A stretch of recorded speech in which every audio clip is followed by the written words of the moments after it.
Hello everyone. आप सभी का फिर से स्वागत है। ये एनसीईआरटी पॉलिटी का डिस्कशन है और आज का टॉपिक है उपराष्ट्रपति वाइस प्रेसिडेंट अध्याय 10। तो चलिए स्टार्ट करते हैं। भारतीय संवैधानिक व्यवस्था में संवैधानिक पदों के वरीयता क्रम में राष्ट्रपति के बाद उपराष्ट्रपति को दूसरा स्थान दिया गया है। यानी प्रेसिडेंट के बाद वाइस प्रेसिडेंट को दूसरा स्थान दिया गया है। संविधान के अनुच्छेद 63 के अंतर्गत अगर बात करें तो भारत में एक उपराष्ट्रपति का प्रावधान है। संविधान के अनुच्छेद 64 के अनुसार अगर बात किया जाए तो उपराष्ट्रपति राज्यसभा का पदेन सभापति भी होता है। यहां से प्रश्न अक्सर पूछे जाते हैं कि राज्यसभा का पदेन सभापति यानी एक्स ऑफिसो चेयरमैन कौन होता है? उपराष्ट्रपति। याद रखिएगा, वह अपनी पदावधि के दौरान उपराष्ट्रपति अपने पदावधि के दौरान अन्य कोई लाभ का पद ग्रहण नहीं करता है। यहां पे आपको ध्यान में रखना है कि भारत में उपराष्ट्रपति के पद से संबंधित जो प्रावधान है वो किस देश के संविधान से लिया गया है। तो भारत में उपराष्ट्रपति के पद से संबंधित जो प्रावधान है अमेरिका के संविधान से लिया गया है। यहां पर आपको कमेंट करके बताना है कि राष्ट्रपति के पद से संबंधित जो प्रावधान है वो किस देश के संविधान से लिया गया है। इसके बारे में इससे पहले वाले सेशन में हम लोगों ने अच्छे से डिस्कस किया है। इसके बाद उपराष्ट्रपति की योग्यताएं, जो क्वालिफिकेशंस है, उपराष्ट्रपति पद के लिए जो योग्यताएं होनी चाहिए वो अनुच्छेद 66(3) में दर्शाया गया है। और उपराष्ट्रपति पद के लिए जो निम्नलिखित योग्यताएं होनी चाहिए, पहला, वो भारत का नागरिक हो, वह 35 वर्ष की आयु पूरी कर चुका हो और वह राज्यसभा का सदस्य निर्वाचित होने की योग्यता रखता हो। यहां पर भी आपको कमेंट करके बताना है कि राष्ट्रपति पद के लिए किस सदन का जो है सदस्य होने की योग्यता रखना आवश्यक होता है। इसके बाद वह संघ सरकार, किसी राज्य सरकार या उसके अधीन स्थानीय संस्था आदि का वेतन भोगी कर्मचारी न हो, उसे अन्य कोई आर्थिक लाभ प्राप्त न होता हो, वह संसद के किसी सदन या किसी राज्य के विधानमंडल का सदस्य न हो। यदि उपराष्ट्रपति निर्वाचित होते समय वह इनमें किसी का सदस्य हो तो निर्वाचित होने के बाद वह स्थान रिक्त समझा जाता है। इसके बाद जमानत राशि के बारे में डिस्कस कर लेते हैं। देखिए, उपराष्ट्रपति के प्रत्येक उम्मीदवार को भारतीय रिजर्व बैंक में 15,000 रुपए जमानत राशि के रूप में जमा करना आवश्यक होता है और यही कंडीशन राष्ट्रपति के संदर्भ में भी है, तो ध्यान में रखिएगा। उपराष्ट्रपति का जो निर्वाचन है, यहां से अक्सर प्रश्न पूछे जाते हैं। तो उपराष्ट्रपति का निर्वाचन या राष्ट्रपति का जो निर्वाचन है, आप दोनों ध्यान में रखेंगे, इंपॉर्टेंट है। तो देखिए, उपराष्ट्रपति का जो निर्वाचन है, इलेक्शन ऑफ वाइस प्रेसिडेंट, अनुच्छेद 66(1) के अनुसार अगर बात करें तो उपराष्ट्रपति का निर्वाचन संसद के दोनों सदनों के सभी सदस्यों से मिलकर गठित होने वाले निर्वाचक मंडल के द्वारा किया जाता है। यहां पे आपको ध्यान में रखना है, निर्वाचन, देखिए, उपराष्ट्रपति का जो निर्वाचन होता है संसद के दोनों सदन, दोनों यानी लोकसभा और राज्यसभा, तो संसद के दोनों सदनों के सभी सदस्य चाहे निर्वाचित हो या मनोनीत हो, तो संसद के सदनों के दोनों सदनों के सभी सदस्यों से मिलकर गठित होने वाले निर्वाचक मंडल के द्वारा जो है किया जाता है। और उपराष्ट्रपति पद के लिए प्रत्याशी का नाम न्यूनतम 20 मतदाताओं के द्वारा प्रस्तावित और न्यूनतम 20 मतदाताओं के द्वारा अनुमोदित होना अनिवार्य है। यहाँ पे राष्ट्रपति के संदर्भ में आपको कमेंट करके बताना है कि कितने मतदाताओं के द्वारा प्रस्तावित और कितने मतदाताओं के द्वारा अनुमोदित होना अनिवार्य है। तो कमेंट कीजिए फटाफट। ये सभी जो पॉइंट्स हैं इससे पहले वाले सेशन में अच्छे से कवर हैं। अगर आप लोगों ने रिवीजन नहीं किया है तो रिवीजन कीजिए। अगर आपको पीडीएफ चाहिए तो पीडीएफ ले लीजिए। देखिए, चैनल के कम्युनिटी बॉक्स में जाइए या टेलीग्राम या जो टेलीग्राम चैनल है या क्विज ग्रुप है वहां पे भी इसके रिगार्डिंग में इंफॉर्मेशन को अपडेट कर दिया गया है। आप चाहें तो वहां से भी पीडीएफ को प्राप्त कर सकते हैं। तो याद रखिएगा, मूल संविधान जो है, मूल संविधान, इसमें व्यवस्था कर दी गई थी कि जो उपराष्ट्रपति हैं इनके निर्वाचन से संबंधित जो है जो निर्वाचन होगा वो संसद के दोनों सदनों की संयुक्त बैठक के द्वारा होगा। इस व्यवस्था को 11वें संविधान संशोधन अधिनियम 1961 के द्वारा जो है हटा दिया गया। उपराष्ट्रपति का निर्वाचन गुप्त मतदान प्रणाली के माध्यम से आनुपातिक प्रतिनिधित्व प्रणाली के अनुसार एकल संक्रमणीय मत के द्वारा जो है होता है। और उपराष्ट्रपति के निर्वाचन मंडल में संसद के दोनों सदनों के सभी सदस्य, ठीक है, सभी सदस्य का मतलब निर्वाचित और मनोनीत दोनों सदस्य शामिल होते हैं। किंतु राज्यों के जो विधानसभा के सदस्य होते हैं, राज्यों के विधानसभा के सदस्य इस निर्वाचन में भाग नहीं लेते हैं।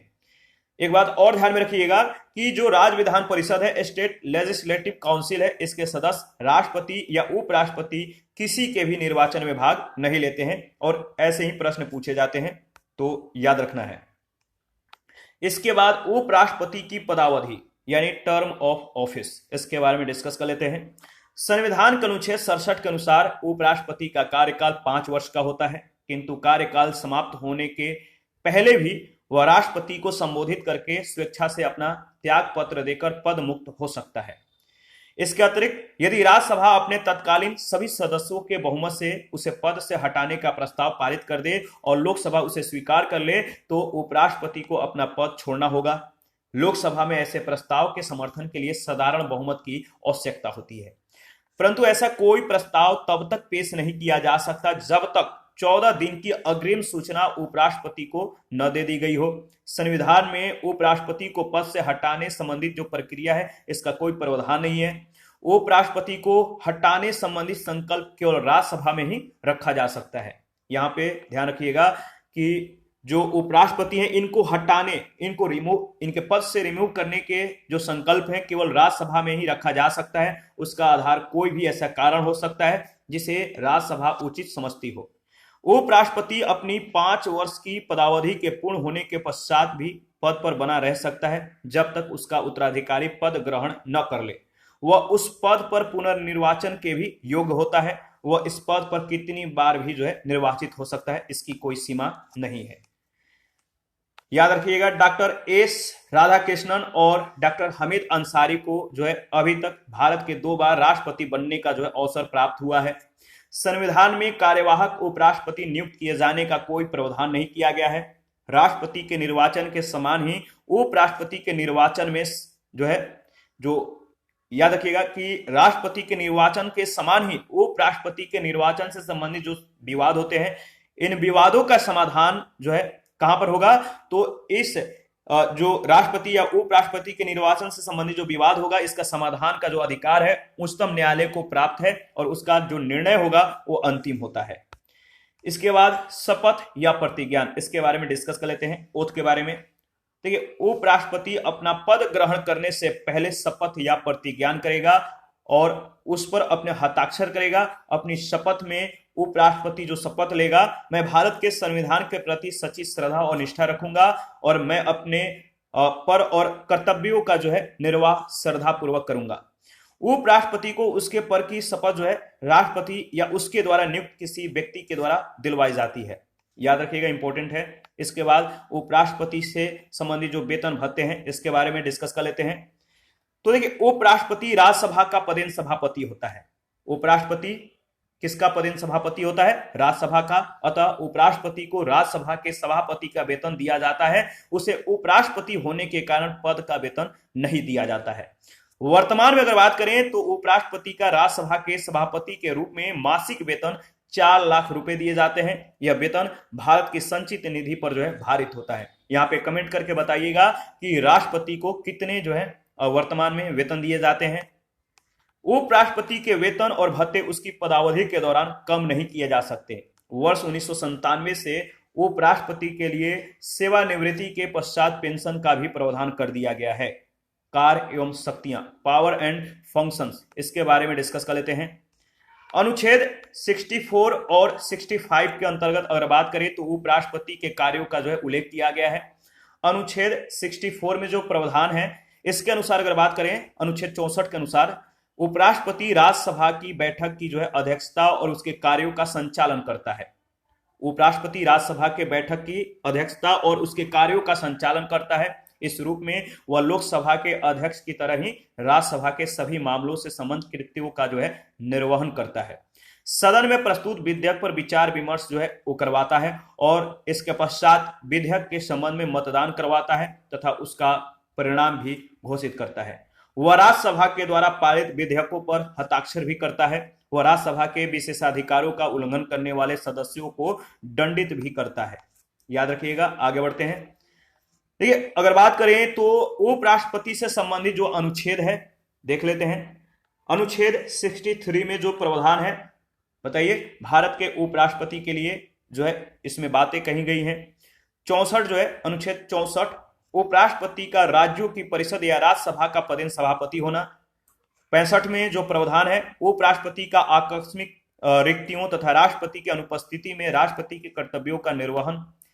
अनुच्छेद 66 में जो प्रावधान है, उपराष्ट्रपति का चुनाव से संबंधित प्रावधान किए गए हैं। और 67 में उपराष्ट्रपति का जो कार्यकाल है इसके बारे में उल्लेख किया गया है। अनुच्छेद 68 में उपराष्ट्रपति का कार्यकाल की रिक्तियों की पूर्ति के लिए चुनाव का समय निर्धारण तथा आकस्मिक रिक्ति की पूर्ति के लिए चुने गए व्यक्ति का कार्यकाल जो है इसमें डिफाइन किया गया है। और अनुच्छेद 69 में उपराष्ट्रपति के द्वारा शपथ ग्रहण का जो है बातें कही गई हैं। अनुच्छेद 70 में अन्य आकस्मिकताओं में राष्ट्रपति के कर्तव्यों का निर्वहन। और 71 में उपराष्ट्रपति के चुनाव से संबंधित या उससे संबंधित जो विषय हैं दिए गए हैं। इसके बाद अगर बात करें तो वह सदन में प्रश्नों को पूछने के संदर्भ में अपना निर्णय देता है। कौन? उपराष्ट्रपति। वह सदन में असंसदीय भाषा के प्रयोग पर रोक लगाता है। अनुच्छेद 65 के अनुसार अगर बात करें तो उपराष्ट्रपति को राष्ट्रपति की अनुपस्थिति में राष्ट्रपति के कार्यों के निर्वहन का दायित्व सौंपा गया है। यदि राष्ट्रपति का पद मृत्यु, त्यागपत्र या महाभियोग या किसी अन्य कारण से रिक्त हो जाए तो जब तक नया राष्ट्रपति जो है निर्वाचित होकर अपना पद ग्रहण नहीं कर लेता है तब तक राष्ट्रपति जो है मतलब कि उपराष्ट्रपति ही राष्ट्रपति के रूप में कार्य करते हैं।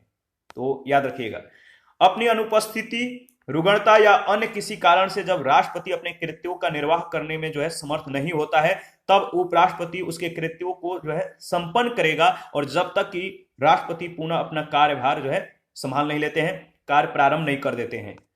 संविधान में उल्लेखित नहीं है, संविधान में इस बात का जिक्र नहीं है कि राष्ट्रपति किन परिस्थितियों में अपने कार्य करने में जो है मतलब कि समर्थ नहीं होगा, यानी कार्य करने में असमर्थ है। इस बात का जिक्र मतलब डिफाइन अच्छे से नहीं किया गया है।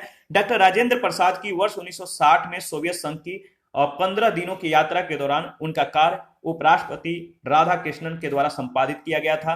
राष्ट्रपति यह निर्धारित कर सकता है कि वह कब अपने कार्यों को करने में असमर्थ है तथा किस समय वह पुनः अपने कार्य संपादित करना चाहता है। तो राष्ट्रपति को यह निर्धारित करने का मतलब कि अधिकार है। जब उपराष्ट्रपति राष्ट्रपति के रूप में कार्य करता है या राष्ट्रपति के कृत्यों का निर्वाह करता है तब उसे राष्ट्रपति की समस्त शक्तियां, उन्मुक्तियां और विशेषाधिकार प्राप्त होते हैं।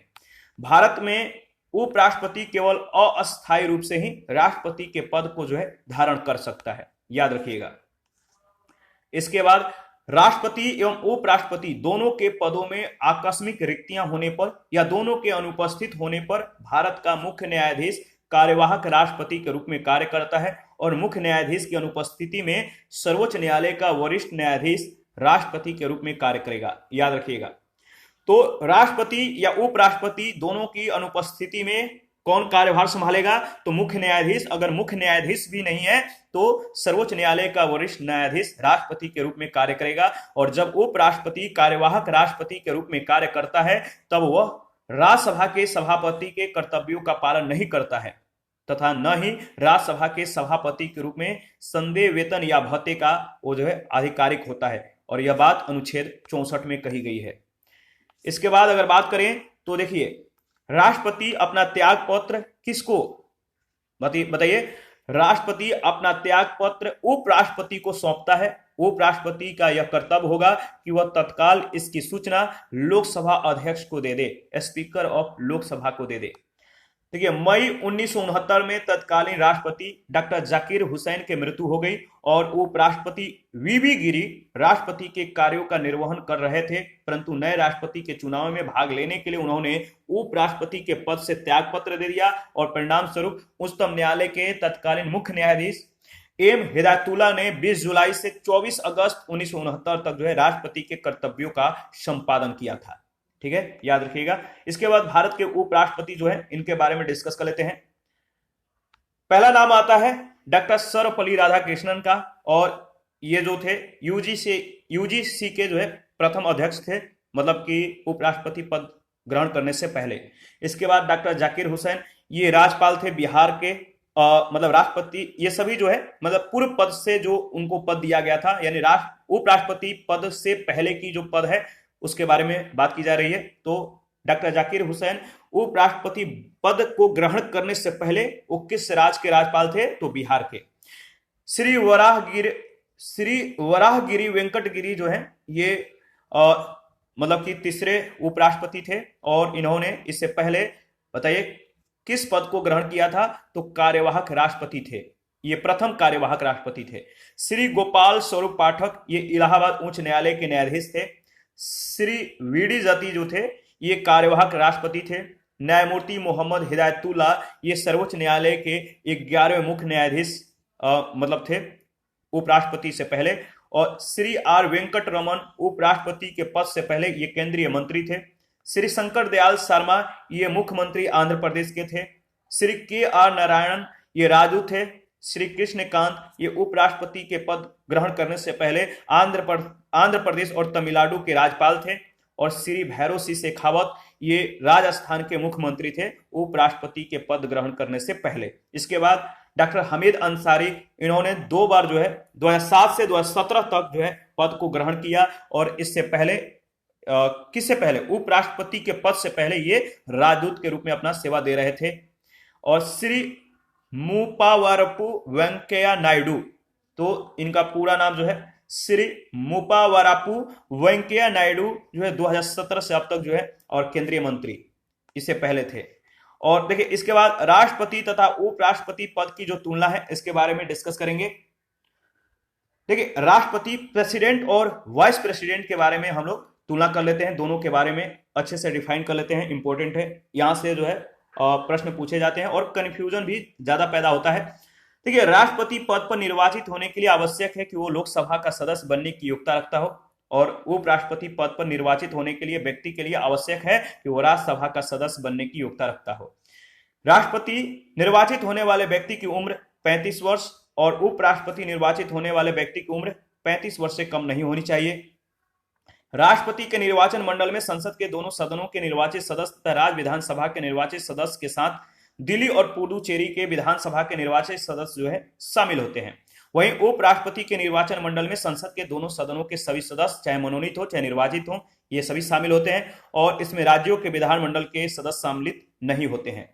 राष्ट्रपति को पद से हटाए जाने की प्रक्रिया या महाभियोग का प्रस्ताव किसी भी सदन लोकसभा या राज्यसभा इन दोनों में से किसी में भी प्रस्तुत किया जा सकता है। वहीं उपराष्ट्रपति को पद से हटाने वाला प्रस्ताव जो है केवल राज्यसभा में ही प्रस्तुत किया जा सकता है, लोकसभा में नहीं। और उपराष्ट्रपति को पद से हटाने के लिए महाभियोग प्रस्ताव की आवश्यकता नहीं होती है। इसी के साथ आज का सेशन समाप्त करते हैं। नेक्स्ट सेशन में संघीय मंत्री परिषद के संदर्भ में डिस्कस करेंगे। तो आप अपना प्रतिक्रिया देते रहिए, आपके प्रतिक्रियाओं का हमें बेसब्री से इंतजार रहता है। और जिन लोगों ने Telegram channel, Telegram quiz group, Facebook page, Instagram को ज्वाइन नहीं किया, वीडियो के डिस्क्रिप्शन बॉक्स में उसका लिंक है, आप ज्वाइन कर सकते हैं। और किसी भी टॉपिक, किसी भी प्रश्न, किसी भी पॉइंट में आपको कोई भी डाउट हो तो आप हमें कमेंट कर सकते हैं। तो मिलते हैं नेक्स्ट सेशन में, अभी के लिए इतना है।